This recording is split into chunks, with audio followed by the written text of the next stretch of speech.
Alright, we're down here with this new 20 SEER train unit.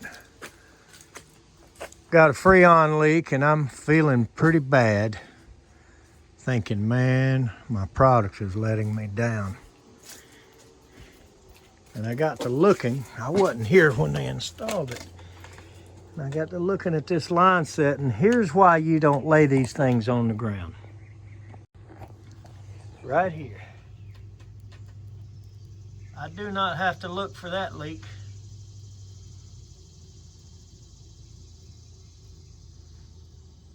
At all.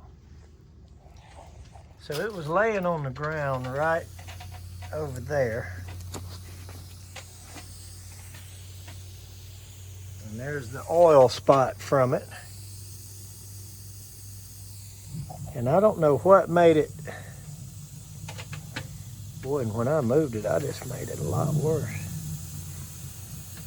I need to close the valves, don't I? Well, at least I don't have to condemn my coil or my unit now. Okay, guys, we inspected the rest of this line. So this was all there was to it. So I swedged me piece there. I'd say it's about a foot long, maybe 14 inches long.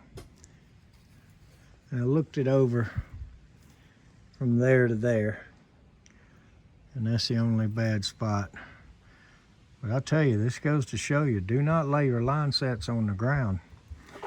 Not under a house, not under a deck, not anywhere. Even if it's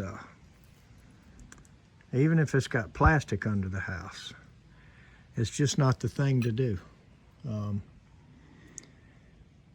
You can see, I came down here thinking I had a real problem to look for a leak.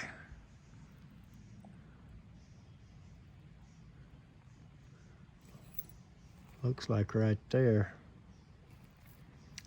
But anyway, laying on the ground right there.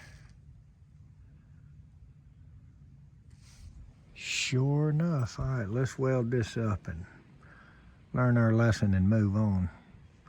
By the way, we're learning that lesson for about the 50 billionth time. And I try to tell my guys that, and they don't, you know, they just don't believe that's the case. But I can tell you right now, don't lay them on the ground.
Okay, you may have seen me gobbing a little extra, just because when we take and swage out these ends of this copper, it tends to weaken it, crack it, stress it.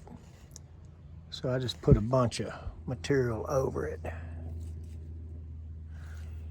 And I do believe we're gonna do something to hang this up, or maybe fix it to the top of that line, just to make sure it doesn't get back on the ground again. But let's run some nitrogen through here at a high pressure and see if we okay, and start to vacuum up and get these people some air back going. I sure am glad it's not the train equipment failing us this time.